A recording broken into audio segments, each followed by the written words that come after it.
नमस्कार मंडळी, कशा आहात तुम्ही सगळे? मजेत ना? माझं नाव आहे मोनिका परब कुबल आणि आपल्या मराठी यूट्यूब चॅनलवर तुमचं खूप खूप स्वागत आहे. तर आजचा आपला पॉडकास्ट थोडासा आगळा-वेगळा असणार आहे. तर काही गोष्टी मला त्याआधी क्लिअर करायच्यात, की कालचा जो व्हिडिओ होता शेअर मार्केटचा, त्याच्यामध्ये अशी एक कमेंट आली होती, की मालवणी ट्रेडरला पण घ्या. हो ना? अशीच काही हो, कमेंट हो. होती. मालवणी ट्रेडरचा पण इंटरव्ह्यू घ्या.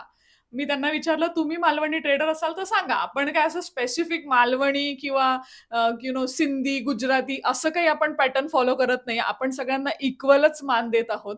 जे कोणी दिग्गज आहेत कोणकोणत्या क्षेत्रामधले, त्यांनी कुणीही येऊन आमच्या चॅनलवरती आमच्याशी संवाद साधू शकतो. हो. त्यांना तुमच्यापर्यंत घेऊन यायचं आहे म्हणून म्हणजे म्हणून हा खटाटोप आहे. पण मला असं वाटतं ते मालवणी एक्सप्लोरर असं जे नाव आहे आपल्या चॅनलचं कदाचित त्यांच्यामुळे त्यांना असं वाटलं असेल, की मालवणी ट्रेडर वगैरे असं घ्यायला पाहिजे. हां, हां. त्याच्याबद्दल असेल कदाचित. हां. काही हरकत नाही. कमेंट केलात चांगली गोष्ट आहे. मालवणी आता मालवणी एक्सप्लोररचा अर्थ सांगते. मालवणी म्हणजे काय, की बाबा मालवणी उपमा आहे ती. ठीक आहे. त्या त्या भागातले आम्ही आहोत म्हणून मालवणी. आता कोणी तिकडचं तुमच्याकडे समजा विदर्भातलं कोणी असेल, तर त्यांना काय म्हणू शकतो आपण? किंवा दुसऱ्या कोणत्या भागात विदर्भीयनच म्हणतात. कोल्हापूरवाला कोणी असेल, तर कोल्हापुरी म्हणतो ना. हां, असं तसं मालवणी. विदर्भीय तसं आम्ही मालवणी. विदर्भातले हां, आहेत बाबा. हां. या टाइपचं ते असं म्हणजे हां. असेल. आणि तसं मालवणी आणि एक्सप्लोरर म्हणजे काय, की वेगवेगळ्या गोष्टींचा शोध लावणारे, ठीक आहे? आणि गोष्टी एक्सप्लोर करणारे म्हणजे शोध लावणारे, संशोधन करणारे असं म्हणू शकता तुम्ही. सो येस, त्याच्यामुळे मालवणी एक्सप्लोरर असं जुळून आलेलं आहे ते.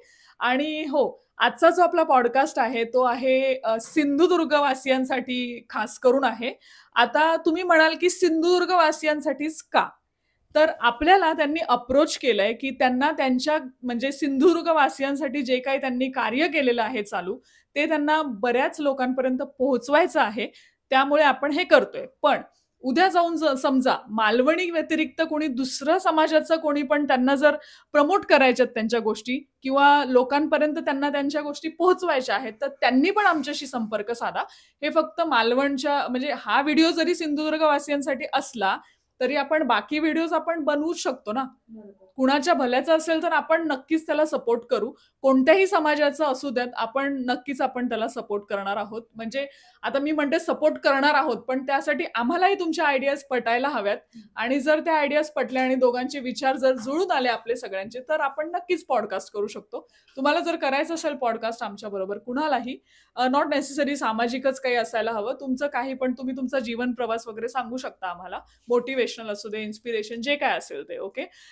येस, चला आता मी बरंच बोललेली आहे. व्हिडिओ आवडला असेल तर व्हिडिओला लाईक करा, कॉमेंट करून सांगा व्हिडिओ कसा वाटतोय आणि चॅनलवर नवीन असाल तर चॅनलला सबस्क्राईब करायला विसरू नका. चला तर भेटूयात आपल्या गेस्टला. ऑलराईट, तर आपण आता भेटणार आहोत आपल्या गेस्टला. आपल्याकडे आज आलेले आहेत शेखर भरत परब, श्री शेखर भरत परब आणि ते आहेत सिंधुदुर्ग जनसेवा प्रतिष्ठान पुणेचे अध्यक्ष. ओके. चला तर मग आता मला हे सगळे म्हणतात की मालवणीमध्ये बोला. ठीक आहे. आता आपण सुरुवात करूया शेखर पासूनच. शेखरलाच सांगूयात आपण की मालवणीमध्येच थोडंसं इंट्रोडक्शन द्यायला आपल्याला आणि मग होईलच सुरुवात आपल्या कॉन्व्हर्सेशनला.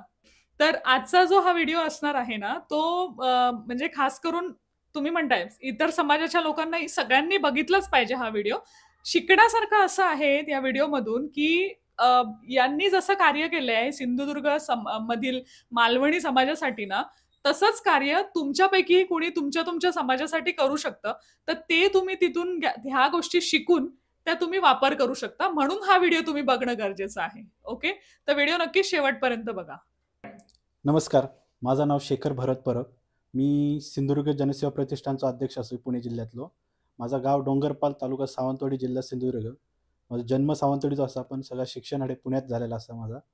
आणि सध्या मी एक सामाजिक कार्यामध्ये एक अग्रेसर असो पुण्यामध्ये. बरेचसे कामं माझ्या म्हणजे साथीने आणि बरेचसे साथ देणारे लोकं असतात त्यांच्या अंगणात माझे चाललेले आहेत कामं. आणि हे मंडळ माझं स्थापन होऊन एक वर्ष झालेला. त्याच्या अगोदरपासून माझ्या 12 वर्षे गौरी गणपतीसाठी बसेस सोडतोय मी. गौरी गणपतीत जे जाणारे चाकरमानी असतात त्यांच्यासाठी. त्या अनुषंगाने मी आपलं एक नवीन म्हटलं लोकांका एकत्र करूचं हे माझं डोक्यात पहिल्यापासून विचार. त्यांचे काय प्रश्न असतात, काय प्रॉब्लेम असते, काय अजून नवीन त्यांची काय योजना असतली, ते सोडवण्यासाठी मी एक नवीन प्रतिष्ठान चालू केलेलं आहे. त्या प्रतिष्ठानच्या माध्यमातून काही ना काही नवीन लोकांका काहीतरी माझ्यापासून फायदा होऊ यासाठी मी ते आपलं कार्य माझं चालू असा. आता मी वायस ट्राय करतोय मालवणीत बोलाक. माका काय इतकं येणार नाही, कारण मी काय पुण्यात राहतोय आणि कधीतरी गावात गेलो तर वायच आम्ही आपला बोलतो. त्याच्यामुळे मी थोडं वायच बोलतोय. काय चुकलं असत तर माफ करा माका. पण आता शेखर बरीच कामं करता सिंधुदुर्ग वासियांसाठी. तर म्हटलं आपलो पण वायस वाटो होयो त्याच्यात, आणि म्हणान ह्यो व्हिडिओ बनवचो असं ठरवलंय. जी काय कामं करतात ती लोकांच्या म्हणजे चांगल्यासाठीच असतात, तर ती लोकांपर्यंत पोचाक होई. लोकांपर्यंत जर ती पोचली नाही तर त्याच्या कामाचा काही फायदा जावचो नाही. तसो लोकांका त्याचा फायदा जावक होयो हेच त्याचा सुद्धा प्रयत्न असा. तर काय प्रश्न विचारतलो आम्ही त्याका, आणि मग बघूया पुढे व्हिडिओ कसं जाता तो. चला तर मग पहिला प्रश्न माझा असो असा की ह्याचा कार्य शेखरान चालू केलेला असा, म्हणजे त्याची सुरुवात कशी झाली ती आमका वायच सांगल्यात तर बरं. या कामाची सुरुवात म्हणजे कॉलेज जीवनापासूनच झालेली असा माझी. म्हणजे मी कॉलेजला असताना एक बोपडी विधानसभेचे आमदार होते चंद्रकांतजी छाजेड साहेब, त्यांच्याकडे मी कामाक होते पार्ट टाईममध्ये कामाक असताना तिथे वेगवेगळी लोक यायची, त्यांचे कार्य बघायचो मी, व ते काही ना काही कार्य करायचे. मग त्या अनुषंगाने बाबा आपण पण काहीतरी थोडंसं करू आहे आपल्या लोकांसाठी. ते थोडे 5-6 वर्ष बघत बघत मी एका मंडळामध्ये पण जॉईन केले. मी तिथं पण मी स्वतः काम केलं, तिथूनही माझी काही ओळख मी माझी निर्माण केली. आणि 2011 पासून माका एक गोष्ट असत होत्या, लोक जातात दरवर्षी गावात. पुण्यामध्ये पण आता सिंधुदुर्गाची जी संख्या आहे ती मुंबईपेक्षाही जास्त असा आता जर बघला तर तुम्ही खेडशिवापूर पर्यंत लोक गेलेली आहेत, इकडे तळेगाव ढमढेरे पर्यंत गेलेली आहेत, रांजणगाव पर्यंत गेलेली आहेत, इकडे तुमच्या तळेगाव दाभाडे, लोहगाव, जे बऱ्याच ठिकाणी आपली लोक खूप असतात. तर त्यांचे काय नाही काय बाबा गावात जाऊचं असतात, काय वेगळे प्रश्न असतात. तर ह्या सगळ्या गोष्टी अनुषंगाने मी आपले 2011 पासून मी माझ्यापर्यंत थोडं काय नाही चालू केला काम. एक दरवर्षी गौरी गणपतीच्या निमित्ताने तरी लोकांची गाठभेट होता. मध्ये एक लॉकडाऊनचं कार्यकाल एक सोडलो, आणि एक मध्ये एकदा पाऊस जोरदार झालो तेव्हा आंबोली घाट बंद होतं. ते एकदा थोडं कार्य जर सोडलं ना, तर बाकी दरवर्षी गाडी सोडून लोकांच्या संपर्कात कायम राहत गेलो. ते आज तागायत ते त्यांचे संपर्क माझ्याबरोबर असतात. ते दरवर्षी मला फोनही करतात. या प्रकारे मग म्हटलं आता हे करण्यापेक्षा अजून एक नवीन मंडळ पण खोलूया. त्याच्यातून आपण काय नवीन बाबा लग्न कोणाचे रावले असतील, काय कोणाचे प्रश्न असतील, ते पण आपण त्या अनुषंगाने सोडवत ह्या विचारानं आम्ही ही सुरुवात केलेली आहे. आणि त्याच्यामध्ये माझे वडील गव्हर्नमेंटला होते, ते युनियन लीडर होते. मी पण बघायचो बाबा लोक येऊची आमच्याकडे, त्यांच्याकडे त्यांचे कामातले काय प्रश्न वगैरे सोडवायचे. वडील आमच्या बघा, त्याच्यातनं पण मला ती थोडी प्रेरणा मिळत गेली. काही थोडं बघायचं समाजात पण काय चाललंय, लोकांचं कसं असतं, काय काम असतं. त्या अनुषंगाने मी ही सुरुवात छोटी केलेली आहे. ती आजपर्यंत ह्या प्रतिष्ठानपर्यंत येऊन थांबलेली आहे, म्हणजे ती चालू राहतेली हो, पुढे. म्हणजे खरं बघायला गेलं तर लहानपणापासूनच तू हां. बघत आलाय हो. घरातच, की घरातच. समाजकार्य हे घरातूनच त्याच्या वडिलांपासूनच होत आलंय. त्यामुळे त्याला ते बघून ते करण्याची इच्छा झालेली आहे निर्माण, आणि ती चांगल्या पद्धतीने पार पडण्याचा प्रयत्न करतोय कुठेतरी. आणि वडील कसे युनियन लीडर असल्यामुळे तिथे भरपूर लोक यायची, बाबा ते काय त्यांचे प्रश्न असायचे. म्हणजे मला माहिती आहे ते पण मध्यंतरी ते एका मंडळाचे अध्यक्ष होते, पण मला माहिती आहे बऱ्यापैकी त्यांची पण ओळख होती. त्यानुसार आपण शिकत गेलो. मग आपण पण आपले काहीतरी बाबा इथे समाजाचं देणं आहे, आपण काम केलं पाहिजे कुठेतरी कामात. आज बघितलं तर एक तुमच्या निगडीपासून ते कात्रजपर्यंत बऱ्यापैकी लोक मी संपर्कात ठेवलेले आहेत. काय असेल त्यांचे म्हणजे करतो काम मी, थोडे का होईना माझ्या हाताने जेवढे होईल तेवढे मी करतो. आता सगळे तुम्ही मालवणी बोलणार, मला तसं काही मालवणी येत नाही, पण वाईच आम्ही पण थोडासा प्रयत्न करू थोडंसं ऐकून. पण आता तुम्ही तसं सांगितलं घरून, म्हणजे हा जो प्रवास आहे हा तुमच्या घरच्यांकडूनच तुम्हाला मिळाला, हा वारसा तुम्हाला मिळाला. तसंच आता तुम्ही म्हटलात की अजून बसेसचा सुद्धा उल्लेख केला, की गौरी गणपतीसाठी तुम्ही बसेस चालू केल्यात आपल्या लोकांसाठी. तर ते जेव्हा तुम्ही चालू केलं, ते जेव्हा काम तुम्ही हातात घेतलं, तर तेव्हा तुम्हाला कुठल्या अडचणींना सामोरं जावं लागलं, आणि कशा अडचणीतनं तुम्ही मार्ग काढत गेलात, ह्याची पण थोडी माहिती दिली तर. अडचणी म्हणजे कसं की बाबा एक प्रकारे आता समजा आपण ह्या वर्षात आम्ही बसेस सोडलेल्या आहेत, त्याच्यातून त्या बस बुकिंग करेपर्यंत जोपर्यंत आपण पैसे भरून ते बस येणेपर्यंत त्यांची फॉलोअप घेईपर्यंत ह्या महत्त्वाच्या अडचणी आहेत. की एखाद्या दिवस कधी म्हणजे मला 1-2 वेळा असे अनुभव आले आहेत ना, की रात्री 12 वाजता माझे बसेस आलेले आहेत.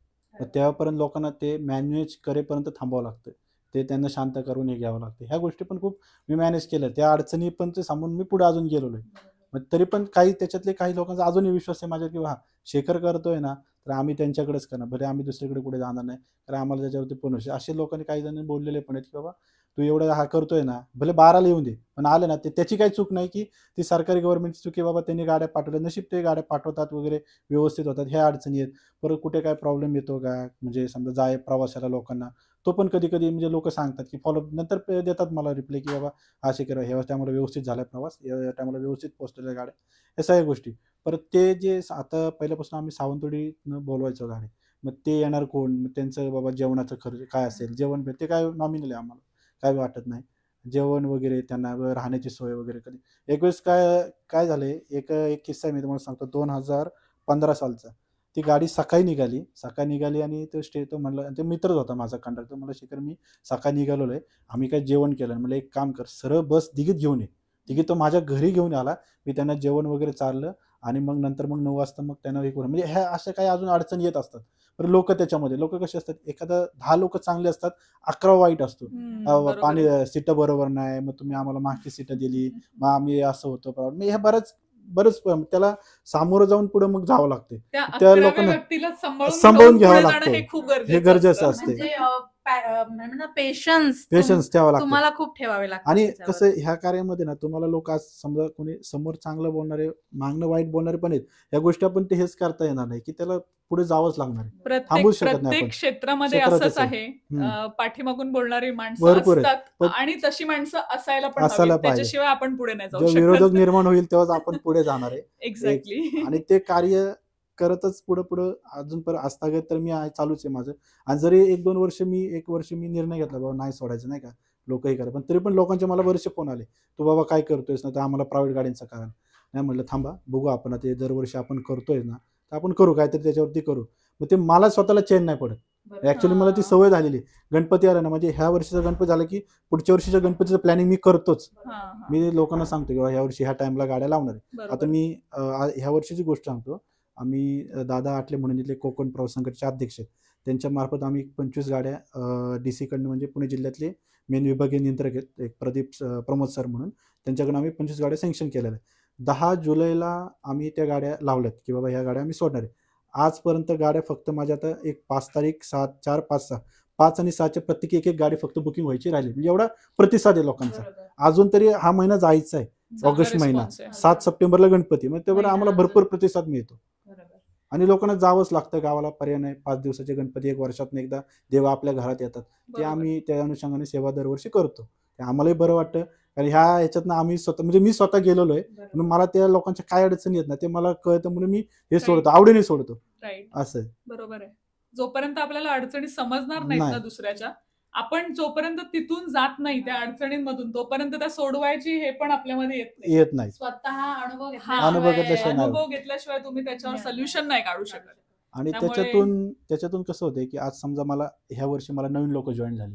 आता गेल्या वर्षी मला भरपूर नवीन झाले, त्यांनी ह्या वर्षी मला डायरेक्ट फोन केला, अरे शेखर बसेस आहेत का? म्हणलं हो आहेत ना, तुम्ही पाठवून द्या मला नावं वगैरे, मी पण सांगतो तुम्हाला पैसे कधी द्यायचे वगैरे. मी ह्या गोष्टी होत राहतात. ते दरवर्षी फोन करतात. हा झालं चालू, अर्ध्या गाड्या भरल्या आहेत. आता हे शेवटच्या गाड्या राहिलेल्या आहेत. गाड्या फक्त प्रायव्हेटच असतात नाही, की एसटी महामंडळाचे ST घेतो महामंडळ? आम्ही दरवर्षी. ST ST. महामंडळाचेच घेतो आम्ही, प्रायव्हेट गाड्या कुठलीही घेत नाही. कारण कसं एसटी महामंडळाच्या गाड्या टाइमवर अवेलेबल असतात, सर्व व्यवस्थित मिळतात. त्यामुळे आणि सामान्य माणसाला परवडण्याजोग्या असतात. सेफ्टीच्या दृष्टीने पण चांगलं असतं. आणि आता कसं तुम्हाला गेल्या वर्षीपासून महिलांसाठी 50% आरक्षण दिलेलं आहे, त्यामुळे ते बऱ्याचशा लोक त्यांनीच जातात. 50%. आणि कसं कोकणामध्ये पहिल्यापासून लाल परीचेच आवड आहे, कोकण प्रेमी, त्यामुळे लाल परीने जाणारे लोक. आता तुम्ही एवढा सगळा छान तुमचा अनुभव सांगितला, अडचणींवर तुम्ही कशी मात केली हे पण सांगितलं. आता थोडक्यात घरून तुम्हाला कसा सपोर्ट मिळतो या सगळ्या कार्यामध्ये, म्हणजे आता कशी तुम्ही ते बॅलन्स करताय दोन्ही, ते पण थोडंसं सांगा. म्हणजे प्रेक्षकांना तेवढी मदत पण होईल की कसं दोन्ही मॅनेज करायचं, म्हणजे सामाजिक कार्य आणि घर. कारण सामाजिक कार्य करायला सपोर्ट घरातून मिळायला खूप अवघड असतं आणि तितकंच गरजेचं पण असतं. त्यासाठी आपल्याच पेशन्स सोबत घरच्यांचं पण पेशन्स असणं खूप जास्त इम्पॉर्टंट असतं. म्हणून हा प्रश्न घरून म्हणजे कसं, घरून आहे सपोर्ट थोडा, पण ते काय आता मी कसं, आता कंपनीत एका कामाला आहे स्वतः. ते कंपनी असलं की मी सोमवार ते शुक्रवार म्हणजे संध्याकाळी ऑफिसवर आलं की मी कुठे जातच नाही, घरीच असतो. त्या घरच्यांना तेवढा वेळ असतो.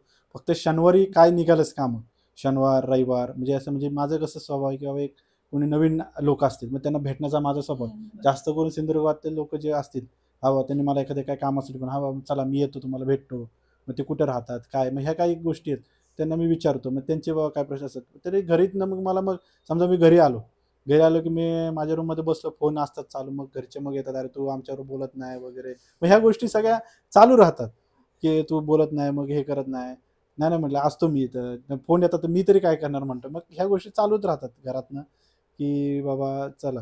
मग तेवढे काही ॲडजस्ट करून घेतात. मग आता त्यांनाही माहिती की करतोय सामाजिक थोडंफार काही कार्य, म्हणून ते थोडं करतात हे. आणि मी तेवढा वेळ काही वेळेस देतो घरच्यांना पण, नाही का. शनिवार शनिवारपर्यंत असतो घरी. आणि कधीच क्वचित मी शक्यतो असतोच घरी, जास्त नाही कधी जात. काही इमर्जन्सी असलीच तरच मग जातोच फक्त बाहेर. असा एखादा मजेशीर काही किस्सा असेल तर नाही, ऐकायला आवडेल आम्हाला, नाही नाही का? तसा काही नाहीये किस्सा. पण ते कसं घरी असलं ना, मग कंटिन्यू मग त्यांच्याबरोबर तरी बसायचं असतंच माझं. ते घरच्यांबरोबर थोडा वेळ देतोच मी. आणि बाकी मग घरी कधी असं काही निघालंच कामं वगैरे, कुठला कार्यक्रम करायचा असेल तर मग तेवढा वेळ. आता हे गौरी गणपतीचे ना सध्या, मग मला कॉल वगैरे ते कंटिन्यू लोकांचे फोन येतात, आहे का सीट वगैरे.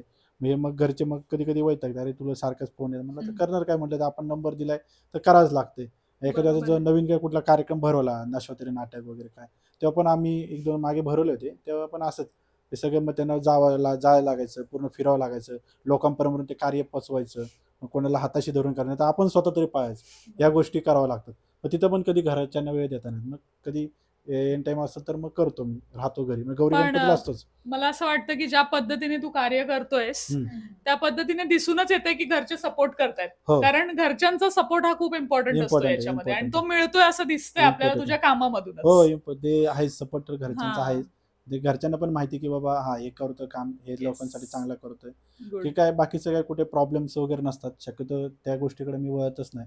जे आहे सरळ मार्गाने चालायचं. जिथे गोष्ट होत असेल तर हा, नाही तर नाही, सोडून द्यायची सोडून विषय ते. द्यायचं. हा माझा राईट. पहिल्यापासूनच हे ध्येय असते माझं. हा एक महत्वाचा मुद्दो मी घेतोय होय.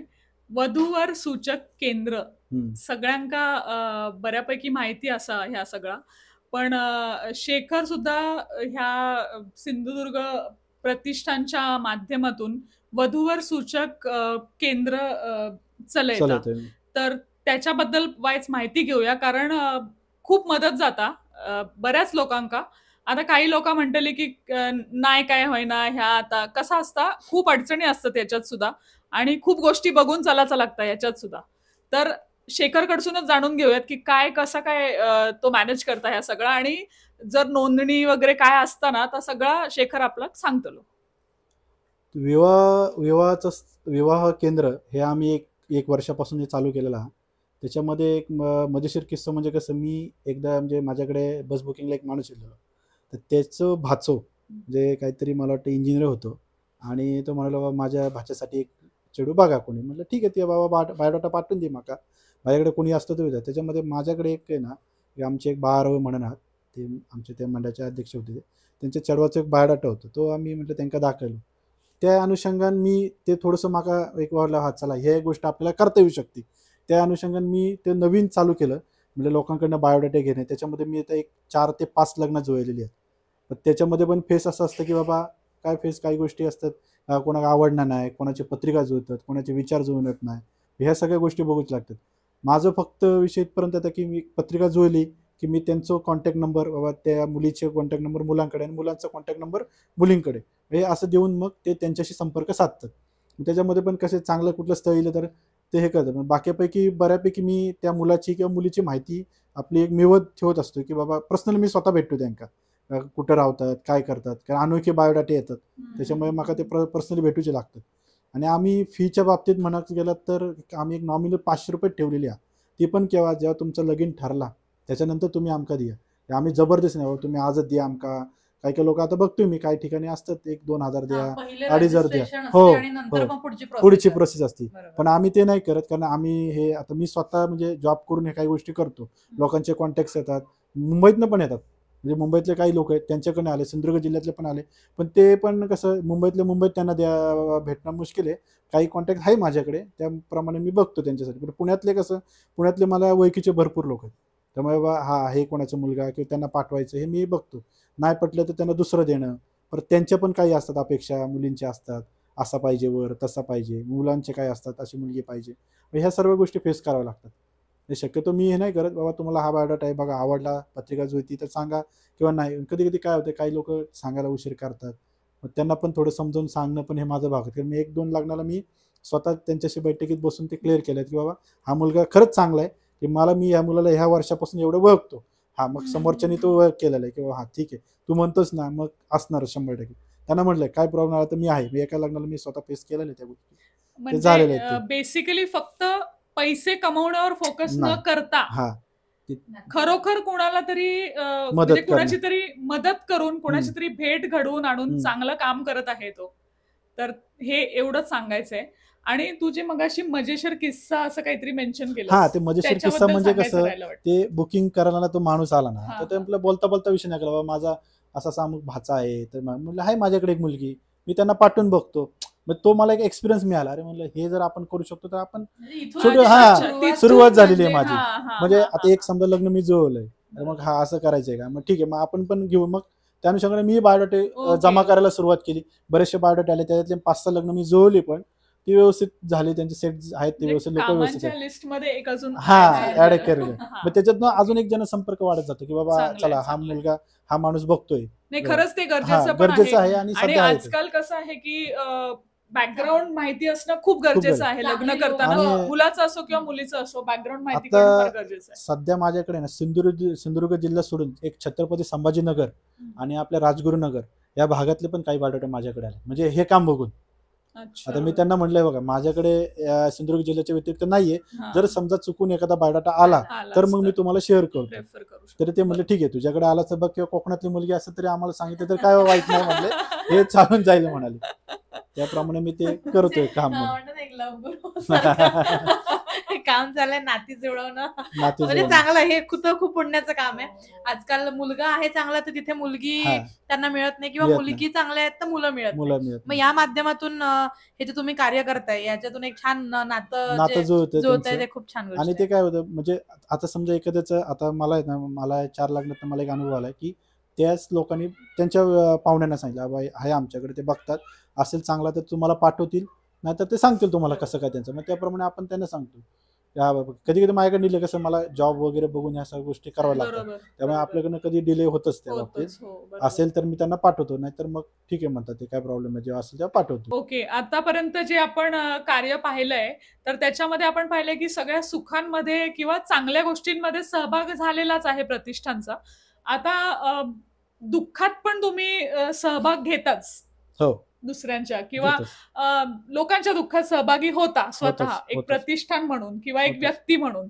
तर ते कशा पद्धतीने करतात ते पण आम्हाला सांगा. काही कोणाचे असे समजा एखादा काय प्रॉब्लेम झाला तर तिथं जे जाणं गरजेचंच आहे. बाबा आपली कुठेतरी गरज लागणार, कुठेतरी गरज, किंवा आपण त्याच्या कामी बाबा आलंच पाहिजे, हे माझं तर ध्येयच आहे पहिल्यापासून. 1-2-3 एक किस्सा सांगतो. मला मध्यंतरी मला वाटतं 1-2 महिन्यापूर्वी एक रोणापालचा एक माणूस आहे, आपल्या पुण्यामध्येच कामाला आहे, तर ते काहीतरी अटॅक घेऊन ते वारल्याबरोबर आता मग त्यांची ती बॉडी होती ती सिंधुदुर्गमध्ये रोणापालला न्यायची होती. मग त्याच्यामध्ये ॲम्ब्युलन्स ते बरेच पैसे सांगत होते किंवा असंच आहे. म्हणजे एका व्यक्तीचा मला फोन आला, मी म्हटलं ठीक आहे, म्हटलं मी बघतो काय अरेंज करतो. मग त्याच्यातनं मग एका हॉस्पिटलमधनं एक ॲम्ब्युलन्स कमी दरामध्ये आम्ही उपलब्ध करून दिली. मग त्या ॲम्ब्युलन्सचे जे मालक आहेत त्यांना आम्ही जरा सांगितलं की बाबा आमच्या इथं असं विषय असतो किंवा लोकांना गावी न्यावी लागते, भावनिक आव्हान असतं त्यांचं, न्यावी लागते, की ते मला काही जण ॲम्ब्युलन्सवाले लुबाडतात. तर म्हटलं ठीक आहे बरोबर सर, आम्ही तुम्हाला सहकार्य पूर्णतः करतो, काही प्रॉब्लेम नाही, म्हटलं तुमच्या गावाकडे आम्ही व्यवस्थित कमी दरामध्ये देतो. म्हणून ह्या प्रकारे आम्ही काही ना काही नवीन एक करत असतोय की बाबा लोकांना पण थोडंसं त्यांच्या पण खिशाला परवडायला पाहिजे किंवा घेऊन जायचं. ह्याच्यामागे आमचा काही स्वार्थ नाही, हा महत्त्वाचा मुद्दा आहे. ते काय म्हणतील लोक, हा ॲम्ब्युलन्स घेऊन देतो, मग ह्याच्यामागे काय आहे विषय, तो विषय. म्हणजे आम्ही फक्त बाबा त्यांना एक गायडन्स देणार, हे माणूस आहे तुम्हाला व्यवस्थित कमी दरामध्ये घेऊन देईल.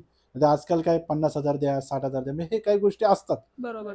आणि एक वेळ कुणाच्या चांगल्या क्षणांमध्ये तुम्ही सहभागी नाही झालात तरी चालेल, पण कुणाच्या तरी दुःखाच्या वेळी नक्कीच मदत केली पाहिजे, आणि ते तुम्ही खूप चांगल्या पद्धतीने करताय. कारण अशा वेळेस तर कुणाची मदत जर मिळत असेल ना तर त्याहून चांगलं काहीच नाही असं मला तरी वाटतं. कारण मी पण बरेच पर्सनल आयुष्यात अशा गोष्टी पाहिलेल्या आहेत, त्यामुळे मला हे ऐकून खूप चांगलं वाटलं की तुम्ही अशा पद्धतीने पण लोकांना सपोर्ट करतो. आणि इथं आमच्या आता गावातले डोंगरपाल गावातले 100 लोक राहतात, त्यांच्यात तर प्रत्येक कार्यात सुखाचं असू दे दुःखाचं असू दे तिथं मी असतो, म्हणजे असतोच. आणि त्यांच्या प्रत्येक ती गोष्ट मला सांगण्यासारखीच नाहीये की बाबा हे बाबा तू केलंच पाहिजे, हे गोष्टी मी करून त्यांना बरोबर ते सेट करतोच. आणि हो, अजून एक गोष्ट मेन्शन करते, भाऊ आहे माझा तो म्हणून मी त्याला ए म्हणते. काकांचा मुलगा आहे, ते पण सांगायचं राहिलं. ओके, तुम्ही हे इतक्या चांगल्या पद्धतीने इतकं सगळं कार्य करताय, तर नक्कीच जे प्रेक्षक आपल्याला बघत आहेत, म्हणजे सिंधुदुर्गातले असोत किंवा इतर कुठल्या भागातले असोत, पण सध्या आपण फक्त सिंधुदुर्गवासियांबद्दल बोलतोय, कारण प्रतिष्ठान आहे सिंधुदुर्ग, ठीक आहे? तर मला असं विचारायचं आहे की त्यांच्यापैकी कुणाला जर तुम्हाला म्हणजे तुमच्या सोबत येऊन काम करायचं किंवा तुम्हाला जॉईन करायचं, तर ते कसं करता येईल? आता हे सिंधुदुर्ग जनसेवा प्रतिष्ठानचा आम्ही एक नॉमिनल फॉर्म भरून घेतो, सभासद फॉर्म. त्याच्यामध्ये तुमची संपूर्ण माहिती, गावाकडचा पत्ता, तुमच्या फॅमिलीमध्ये किती मेंबर आहे आणि एक नॉमिनल 100 रुपये त्याची फी. या अनुषंगाने आम्ही नवीन लोकांना जॉईन करून घेतो. किंवा समजा आता एक उदाहरण देतो की काही खेडशिवापूरला लोक आहेत. मी एकदा 25 जानेवारीला त्यांच्या कार्यक्रमाला गेलो होतो. त्यांनी मला म्हणजे बोलवलं होतं की बाबा तुम्ही बरं या एक दिवशी तिकडे मीटिंग आहे, मग आमची बरीचशी लोक आहेत, काही प्रॉब्लेम असतात. मी स्वतः प्रत्यक्ष गेलो होतो. मग त्यांच्या मार्फत त्यांना पण मी एक आवाहन केलं की बाबा तुम्ही आम्हाला जॉईन व्हा, अटॅच व्हा. तुमचं मंडळ असून दे सुरुवात, पण आम्हाला पण अटॅच व्हा, की मग त्या काही कामं असतील ते आम्ही तुम्हालाही सांगू, की तुमची काही कामं असतील ते माझ्याकडे येतील, तर तिकडं काय नवीन हे करता येईल, या गोष्टी आम्ही करत असतो. त्या अनुषंगाने नवीन लोक मला जॉईन होत असतात. आणि ज्यांना कोणाला जॉईन व्हायचे असेल त्यांना मी माझा नंबर देतो, व्हॉट्सअप नंबर, कॉलिंग नंबर आणि एक ते जनसेवेचं प्रतिष्ठानचा फॉर्म मी वाटलं स्वतः येऊन तुम्हाला त्या भागात येऊन तुम्हाला भेटून तो फॉर्म मी भरेल. अजून एक प्रश्न मला असा विचारायचा आहे की आता आपण बघतो की आपल्या गावाकडून किंवा सिंधुदुर्गातून बरेच मुलं जी असतात ती शिक्षणानंतर इथे नोकरीनिमित्त येतात, पण बरेच असे आहेत की ज्यांना नोकऱ्या मिळत नाहीयेत, तर त्याच्यासाठी पण आपलं प्रतिष्ठान काही प्रयत्न करणार आहे का? प्रयत्न करणार आहे. त्याच्यासाठी आता सध्या आता काही लोक इथे बॅचलर म्हणून राहतात, ती माझ्या संपर्कात आहेत. आता एक उदाहरण द्यायचं म्हणजे सावंतवाडी डेपोमध्ये एक तामणेकर म्हणून साहेब होते, ते रिटायर. त्यांची मुलं मला टाकुडीमध्ये राहतात, त्यांचा माझा संपर्क असतो. आता आपल्या जवळचंच उदाहरण बांद्यामधले काही मुली आहेत, त्या पण इथं त्रिवेणी नगरला राहतात. त्या दररोज आता बसच्या माध्यमातून त्या माझ्या कॉन्टॅक्टमध्ये आलेल्या आहेत. त्या म्हटलं आता काय असेल तर मी तुला कॉन्टॅक्ट करेन. म्हटलं निश्चिंत कर, म्हटलं काही प्रॉब्लेम नाही. आणि नवीन कोणाला जर यायचं असेल तर आम्ही असेल जॉब तर आम्ही 2-3 ठिकाणी देऊन बघतो, की माझे मित्रमंडळी आहेत काही बऱ्याचशा पोस्टवर, त्यांना पण मी पाठवतो. असेल तर त्यांना मी प्रयत्न करतो. आणि नवीन पण आमच्या उपाययोजना चालू आहे की बाबा नवीन जी मुलं येतील त्यांच्यासाठी एक आता माझं म्हणजे पुढचं असं एक प्रयोजन आहे की एक सिंधुदुर्ग भवन आणि त्याच्यामध्ये एक असं राहण्यासाठी एक आपल्या बॅचलर मुलांसाठी एक वसतिगृह, जे खास करून जे सिंधुदुर्गातले मुलं येतात त्यांना राहण्यासाठी प्रॉब्लेम येतो, कुठे काय असतं. आता मला कधी कधी बसमध्ये पण मिळतात मुलं, किंवा MH07 नंबरची गाडी दिसली तर मी थांबून विचारतो बाबा तुम्ही कुठे राहता, काय करता. एक उत्सुकता उत्सुकता असते, आपल्याला, कारण मला माहिती आहे की ते आपल्याकडचे लोक आहेत वगैरे. आपल्याकडचे आहेत, हो. मग ते सांगतात बा आम्ही इथं राहतो अमुक, मग त्यांचे कॉन्टॅक्ट नंबर वगैरे मी घेतो. आता नवीन पण आम्ही सुरुवात करणार जॉब. आता जसं मी विवाहाचं सांगितलं ना, तसं एक जॉबचं पण माझ्या डोक्यात विचार आहे की 1-2 कंपन्या वगैरे आम्ही असं बघणार की तिथे काही लोक हे करता येईल का, त्यांच्या म्हणजे एज्युकेशन प्रमाणे चिटकवता येतील का, ते पण आम्ही बघण्याचा माझा थोडासा चाललाय प्रयत्न. तो पण पुढे मी ते सांगलच तुमच्या मार्फत एखादी कळवल मी एक ऍडव्हर्टाईज देईन. म्हणजे बघायला गेलं तर आता सध्या तुमचं प्रतिष्ठान कॉन्टॅक्ट जोडण्याचा प्रयत्न हा, करते, हो, म्हणजे ह्या हो. नोकरीनिमित्त. हो, नोकरी नक्कीच याच्यामध्ये तुम्ही सक्सेसफुल सक्सेस व्हाल होणार आहे. अशी मी अपेक्षा करते, कारण बरोबर. याचा फायदा बऱ्याच जणांना होणार आहे. बरोबर. तुम्ही जे हे काम करताय, हे जे कार्य करताय, खूप छान कार्य आहे. याच्यासाठी तुम्हाला खूप खूप शुभेच्छा. असं म्हणायचं होतं किंवा सांगायचं होतं तुम्हाला, आता जी नवीन जनरेशन आहे, युवा पिढी आपण जे म्हणतो, त्यांना तुम्ही कुठला मोलाचा सल्ला देऊ इच्छिता? म्हणजे त्यांना पण असंच कार्य करायसाठी प्रोत्साहन तुम्ही कशा पद्धतीने देऊ शकता? आता त्यामध्ये आता तुम्ही म्हणाल युवा पिढीचा जर उल्लेख जर करत असाल ना, तर युवा पिढीला तर मी एवढं सांगेल की त्यांनी पण आता म्हणजे आता मी जसं काम करतो, मी आता कोणी माझ्यासारखं कोणी काम करेल असं नाही, की प्रत्येकात वेगवेगळे टॅलेंट असतात. त्यांनी पण समाजामध्ये आज उतरावं, हे माझं तर पहिल्यापासून महत्त्व आहे. काही काही आहेत मित्र माझे, ते माझ्याबरोबर असतात, ते काही सगळ्या माझ्या सुखदुःखात सहभागी असतात, करतात. गावाकडचे पण आहेत आणि काही माझे स्कूलचे फ्रेंड पण आहेत, ते पण मला म्हणजे सहकार्य करतातच सगळे. म्हणजे मला तर एवढं त्या पिढीनं म्हणायचं की तुम्ही पण माझ्यासारखं सामील व्हा, एक नवीन एक युवा पिढी निर्माण व्हावी, हे तर मला तर पहिल्यापासूनच वाटते. ओके, तर एक महत्वाचा प्रश्न मला इथे विचारायचा आहे. याचा फायदा हा जनरली सगळ्यांनाच होणार आहे, म्हणजे इन जनरल तुमच्या डे टू डे लाईफमध्ये पण या गोष्टी घडत असतील, पण आता त्यांच्यासाठी माझा एक प्रश्न असा आहे की जे काही म्हणजे ते कार्य करत आहेत त्याच्यामध्ये बरेच चॅलेंजेस येत असतील, ठीक आहे, पहिली गोष्ट. आणि क्रिटिसिझम पण येत असेल, जसं की मगाशी त्यांच्या बोलण्यात थोडंसं लक्षात आलं की लोक पाठीमागून नावं ठेवतात वगैरे असं, ठीक आहे. तर त्या गोष्टी ते कसे हँडल करत असतील हे आपण त्यांच्याकडून जाणून घेऊयात. कसं आहे, लोक आजकाल जो कोणी नवीन काम करायला सुरुवात करतो त्याला हे ओढणारी संस्कृती आहेच. कधी काही ठिकाणी एखादा चांगला करतो त्याला चांगलं म्हणणारे पण आहेत, वाईट म्हणणारे पण आहेत. पण आपण त्या गोष्टीकडे लक्ष न देता हे आपलं कार्य कसं पुढे जाता येईल. आज मी गेले 10-12 वर्षाला मी काम करतोय, की मला माहिती आहे ह्या सिच्युएशनमध्ये मला खूप अडचणी येतात, खूप म्हणजे प्रमाणाच्या बाहेर येतात. या शेखर कसा पुढे जातोय, त्याला कसं म्हणजे त्याला कसं मोटिवेट काय करायचं, त्याला काय कुठं थांबवायचा, या गोष्टी बऱ्याचशा माझ्या जीवनात झालेल्या आहेत. ते मी आता जे शेअर नाही करू शकत काही गोष्टी, ते मी माझ्याकडेच ठेवलेल्या आहेत. पण ते गोष्टीतनं मी म्हणजे एवढं शिकलो ना, काही लोक म्हणजे आज मी जे काय काम करतोय माझे खूप चांगलं काम करतोय आणि त्या गोष्टी माझ्या बऱ्याचशा लोकांना म्हणजे आवडतात आहेत. काही काही लोक ते काही गोष्टींसाठी बाबा घाबरून आहेत किंवा शेखरला हे नको करायला. ठीक आहे, त्यात मी एवढा विचार नाही करत. मी माझं काम हे चालूच ठेवतो. त्या कामातनं मी माझी ताकद दाखवून देतो त्यांना. अहो, हे मी आज करणार आहे. आपलं काम बोललं पाहिजे, काम बोललं पाहिजे, आपल्यापेक्षा आपलं काम बोललं पाहिजे. तेच माझं तोच ध्येय आहे की बाबा मी जास्त काम करून देतो. ते म्हणणं निंदकाचे घर असावे शेजारी, त्याशिवाय होय ना आपली प्रगती. त्याच्यामुळे हे खूप मी म्हणलं ना तुम्हाला की तुमचे जेव्हा विरोधक तयार होतील तेव्हा तुम्ही पुढच्या स्टेजला जाणार. हे महत्वाचा विषय, हा खूप विषय. याच्याशी रिलेटेड एखादा किस्सा असं सांग ना आम्हाला की बाबा काही झालं, म्हणजे नाव नाही मेन्शन करायचं आपल्याला इथे कोणाचं, पण काहीतरी एखादा किस्सा झालाच असेल या सगळ्या याच्यामध्ये. थोडं मोटिवेशन मिळेल की खरं बाबा हे झाल्यानंतरही यातनं कसं मार्ग काढायचा. बरोबर, म्हणून आम्ही विचारतोय.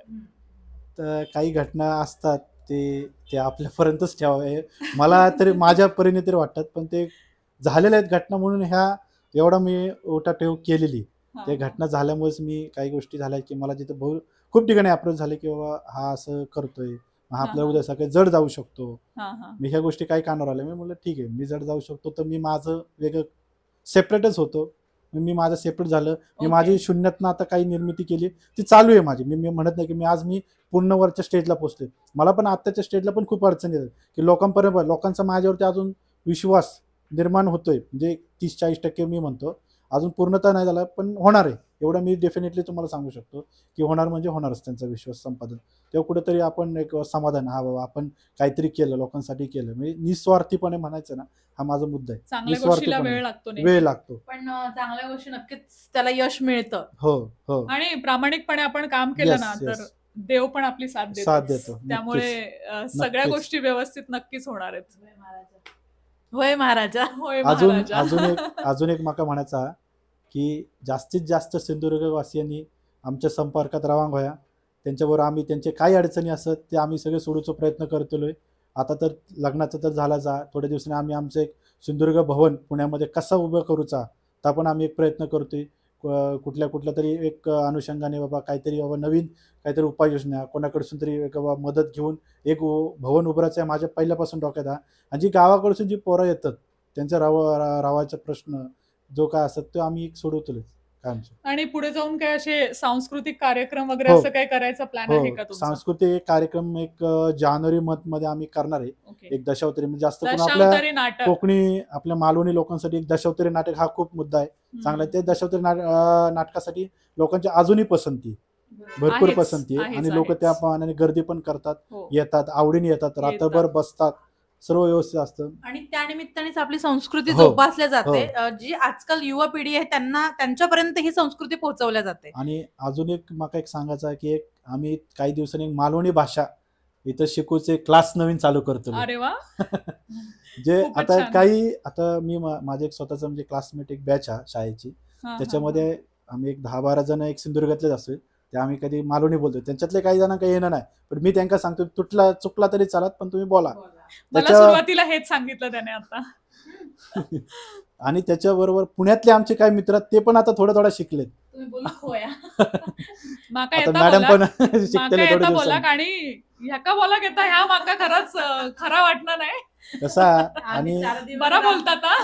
सर्वात महत्वाचा मुद्दा म्हणजे काय, कधी कधी आपलीच काही लोक समजा एखाद्या कुठे बाजारात भेटलो, बसमध्ये भेटलो तर बोला लागतं, ते लाजेसारखं नाही बोला.